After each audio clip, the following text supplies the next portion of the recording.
far we have seen how to change the variable and how to improve the sampling.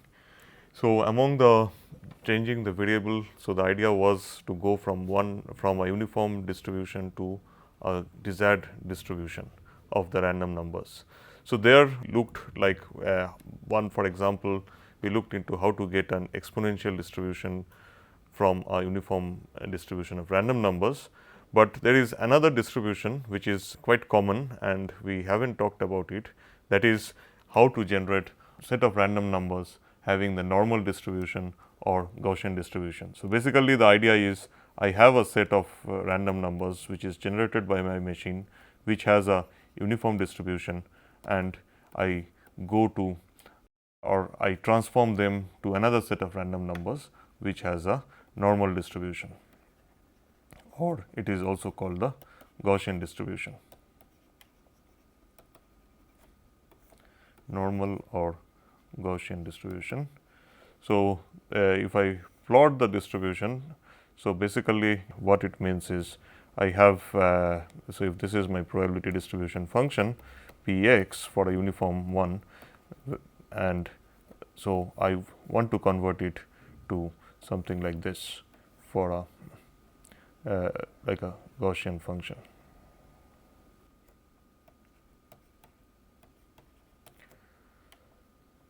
This is x.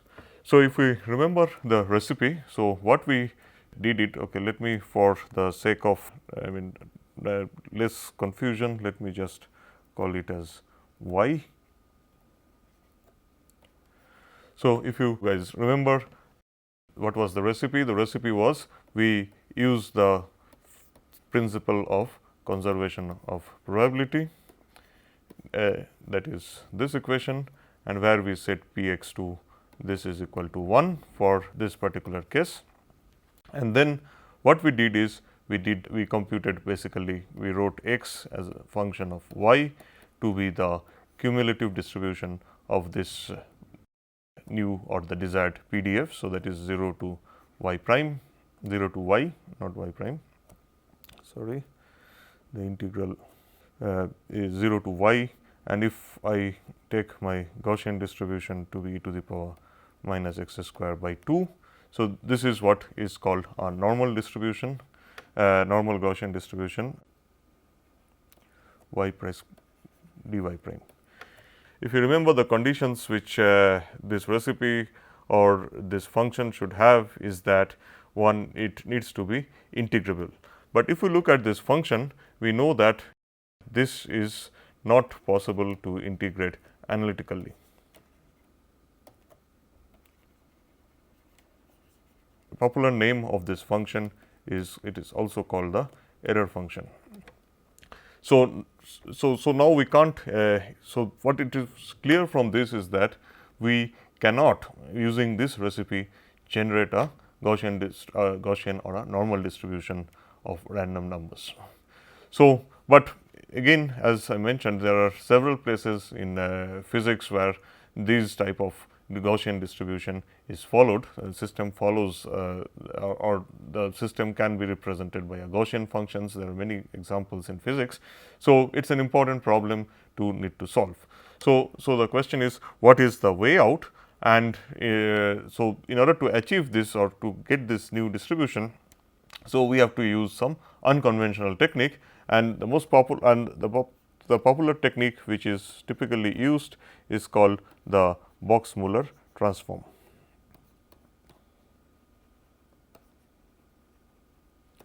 So, what is done in Box-Muller transform? So, what we need to do to avoid this particular route here is we need to, so far we were restricting ourselves to only one dimension. By one dimension, I mean we are using just a single variable. So, there is only dx, and on the right hand side also there is only one variable dy.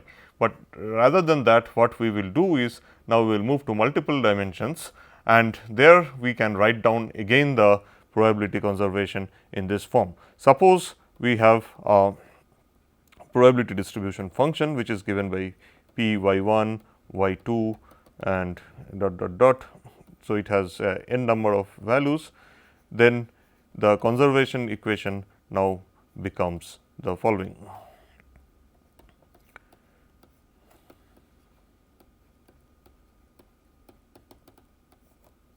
So, we have the probability distribution as a function of x, then we have this Jacobian matrix. So, x 1, x 2 dot dot in terms of delta y 1, y 2, like this it goes, and then I have d x 1, d x 2 and so on and so forth. So, these type of probability distribution functions, these are also called joint probability distribution functions.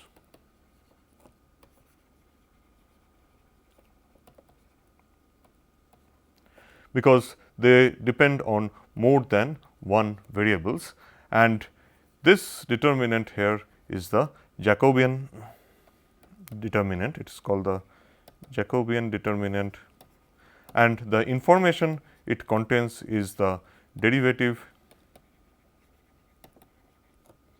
of all x's with respect to y. So, basically it is a determinant containing elements of this form del x I del y j. So, now for our purpose, what that is to generate this Gaussian distribution. So, what we will do is we will use two variables. So, let me consider a joint probability function which is given by which is a function of two variables p x 1 x 2, which is equal to e to the power minus x 1 square plus x 2 square by 2. So, this is basically a two dimensional Gaussian function, or you can, in terms of, since we are talking about probability distribution function. So, we can tell it as a two dimensional Gaussian distribution whose sigma is equal to 1. So, this is the distribution which I want, and what I have in my hand is the set of random number or my random number generator, which gives me the uniform distribution, random numbers having uniform distribution. So, what I do is to simplify this. So, I will switch to polar coordinates. So, what do I mean by that? So, by that what I mean is I rewrite x 1 and x 2 in the following form. Let x 1 is equal to y 1 cos cos y 2 and x 2 is equal to y 1 sin y 2.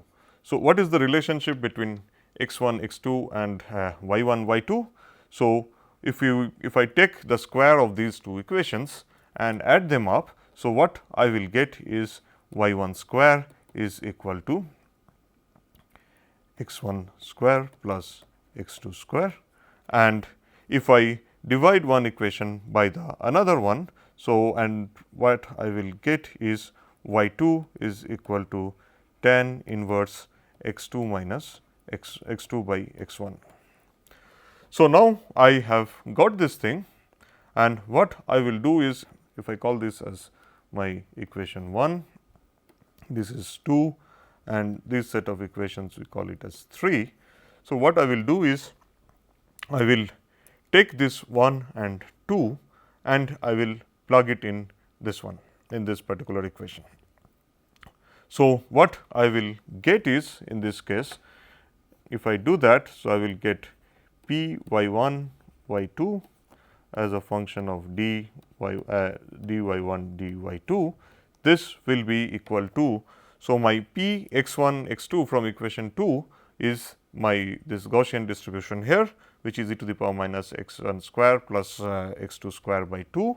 So, that is e to the power minus x 1 square plus x 2 square by 2, and then what I need to have is this Jacobian here. Since I have two variables, my Jacobian will be a 2 cross 2 determinant, and that will be given by del x 1 del y 1 del x 1 del y 2, and in the second row we will be having del x 2 del y 1 and del x 2 del y2, and then we have dy1 and dy2.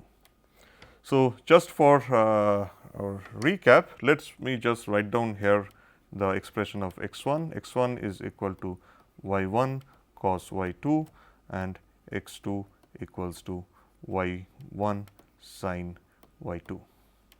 So, if I evaluate these four derivatives and plug it in here, so what I will get is the following. This equation, the right hand side of this equation, we can rewrite in the following form: minus x1 square plus x2 square by 2.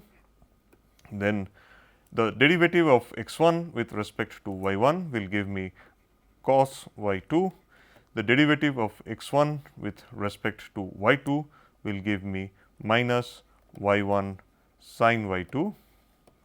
The derivative of x2 with respect to y1 will give me sin y2, and the derivative of x2 with respect to y2 will give me y1 cos y2, and then I have dy1 dy2. So, what I can do now is, again, if you look at these two equations, so my x1 square plus x2 square, that is nothing but y1 square. So, I plug in y1 square here. So, I get e to the power minus y1 square by 2, and then if I evaluate this determinant. So, what I will be getting is y1 cos y2 square plus y1 sin y2 square, and together that gives me y2 square. Sorry, y1 square, and then I have dy1 dy2. So, this is what my probability distribution function will look like based on the new transformations that we have made.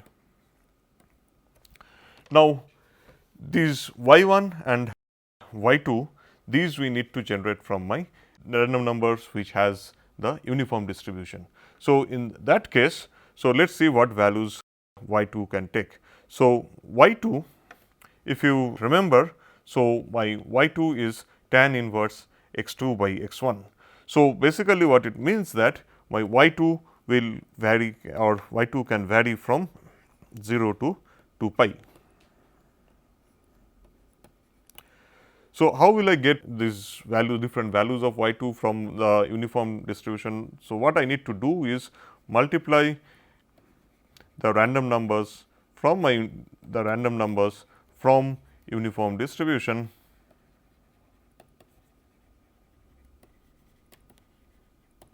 by 2 pi. So, this will then generate a set of numbers whose range is from 0 to 2 pi, uniform distribution.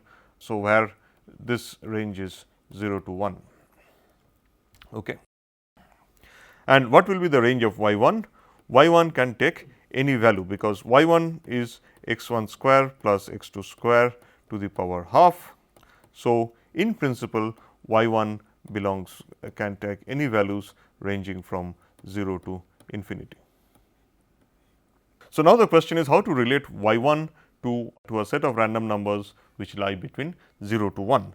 So, to do that we make another assumption. So, what we say is, okay, let me define a new function which is u is equal to half y1 square. So, that implies y1 is equal to root 2 u. So, from here if I take the du will be given by y1 dy1. So, what I will do now is I will plug this into this expression. Okay. So, what will happen is the following. So, in this expression, if we focus on this particular term e y1 square, sorry, there is a mistake here, will be just y1, not y1 square. Sorry for that.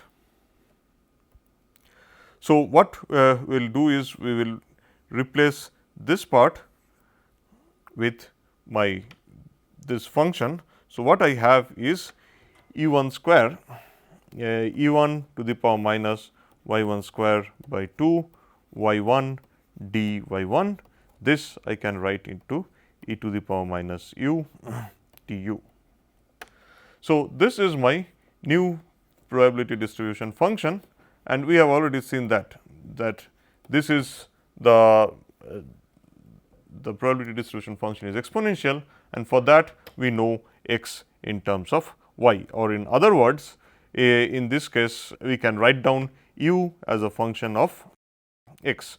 So, basically what we need here is, what it means is that we need to have a set of numbers, random numbers, which follows the exponential distribution, and that we can generate again from a set of random numbers which has a uniform distribution and lying between 0 to 0 prime, 0 and 1, and if we call that as x prime. So, that we can write down as minus log 1 minus x prime. So, where my x prime belongs to between 0 and 1. So, if I plug in all these things now, so what I get is x 1 is equal to the number which I started off with is equal to y 1 cos y 2, and y 1 we know is given by root 2 u. So, what I need to do is basically take the log of, so it is minus 2 log 1 minus x prime, and then we have cos y 2, and similarly x 2 is equal to y 1 sin y 2, which is given by again minus 2 log 1 minus x prime sin y 2. So, this is how I generate my uniform normal distribution random numbers. And what are the limits on y 1 and x prime? So, y 1 will go from y 2 will go belongs to your 0 and 2 pi, 0 to 2 pi, and similarly your x prime, that will belong to 0 to 1. So, now if you look one thing, so if my x prime is 1, then this term is always this term becomes log 0.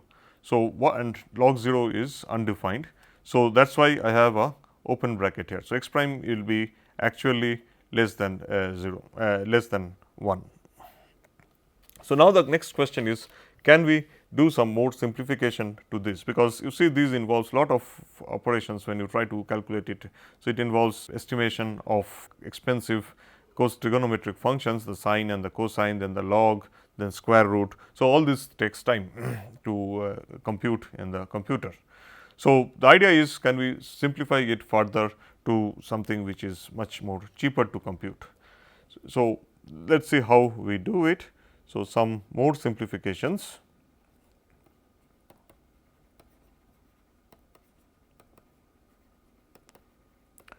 So, to do that, what we assume is, let us do some more change of variables. So, we assume 1 minus x prime is equal to s. So, when x prime is equal to 0, I have s equals to 1, and when x prime equals to 1, I have s equals to 0. So, now if I rewrite, so my x 1 will be equal to minus square root within the square root minus 2 log s cos y 2, and then x 2 will be equal to minus 2 log s sin y 2. So, this I can rewrite in a slightly different way, which is the following. So, instead of, so if I take y 2, so if you remember as we talked earlier, so y 2 we have to generate from a distribution of random numbers which lie between 0 and 1. So, we need to multiply 2 pi by to those random numbers to get y 2. So, rather than doing that, what we can do is we can rewrite this in this fashion. So, x 1 the first part is same as on the left hand side we have, and then instead of cos y 2 we just write 2 pi y 2. In the similar fashion, x2 is equal to root over minus 2 log s, then we have sin 2 pi y2. And the restrictions on s and y2 will be again s should be 0 between 0 and 1, but it should not be equal to 0 and neither it should be equal to 1, because if it is equal to 0 then these x1 x2 becomes undefined, and if it is equal to 1 then we will always get 0 as my two sets of random numbers, which we do not want. So, this is a sort of an open interval we are putting in here, and then y2 now since we have written it as 2 pi into y2. So, we can directly use the random numbers given by my uniform distribution or my pseudo random number generator available in the code. So, that goes between 0 and 1. So, there is some further way to simplify it, and this is what Box-Muller proposed. So, we will first see what we are doing, what simplification we are doing, and then I will explain to you how this simplification makes the computational cost lower. So, if I look at these two variables, so this I can put in two axes. So, if along the x axis I say this is my s, and along the y axis I have my y2. So, if we look at this, so basically I start from the origin, then I have 1 0, that is the range of x, and what I can do is I can draw a rectangle with these coordinates 0 0, 1 0, 1 1 and 0 1. Okay.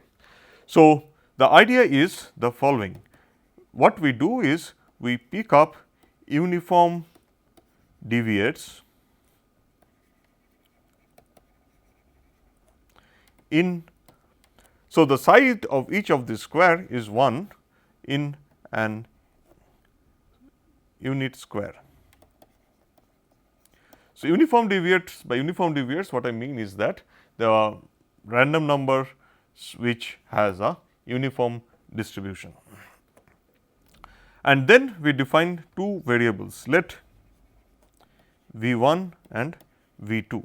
So, where v1 is my ordinate and v2 is my abscissa. So, what we do is using these two we draw a circle. So, what we have is basically the idea is the following: say we have a circle whose radius is unity. So, okay, this is a bad drawing. So, basically I mean what I mean is this is this side it will be 1 and this side it will be minus 1, 1 0, 1 0, and this coordinate this will again be 0 1 and this will again be 0 minus 1. So, this is my circle whose radius is 1 and we took 2 points v1 and v2. So, such that we have a radius which is given by r square equals to v1 square plus v2 square.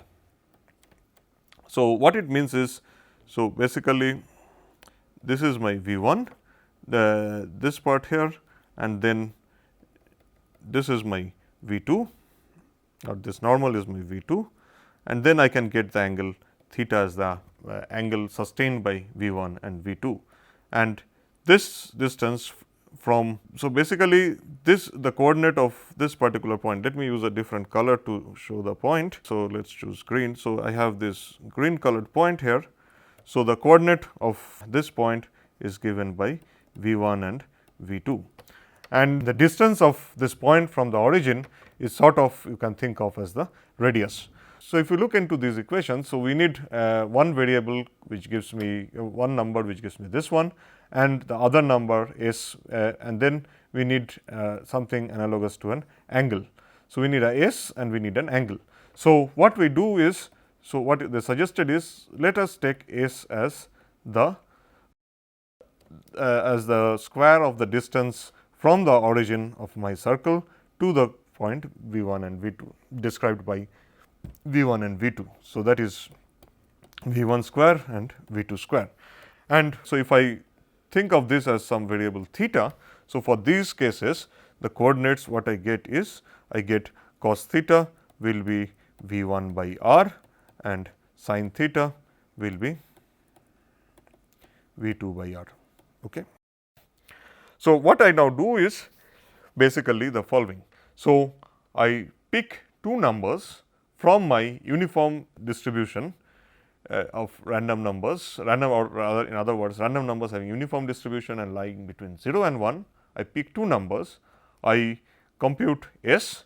So, I need to check about the S, because S is crucial, because the value of S can make these two newly generated random numbers to 0, or it can make them to be undefined.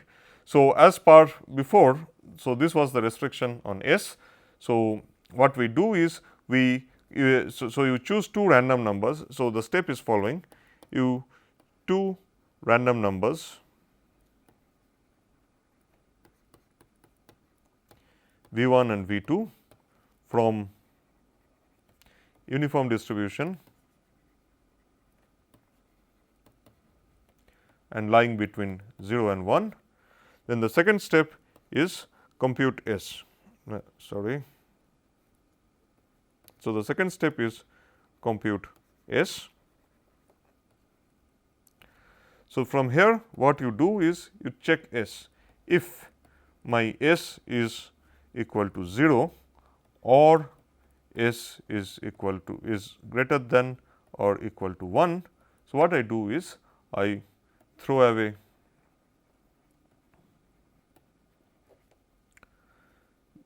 V 1 and V 2. If these conditions are not satisfied, then else the random numbers which are generated x 1 and x 2 generated using this formula, that we will be using as a new set of random numbers. And if this condition is satisfied, then what you need to do is you need to try the step again. So, this is the whole idea of generating the things. So, at the end of the day, what you have is you take two random numbers V 1 and V 2, which has a uniform distribution, form a uniform distribution and lying between 0 and 1, and then you do this following transformation. So, you generate two new set of random numbers, which is given by minus 2 log r square V 1 by r, and then you have x 2 equals to root over minus 2 log r square V 2 by r. So, these are my new set of random numbers which forms the normal or Gaussian distribution.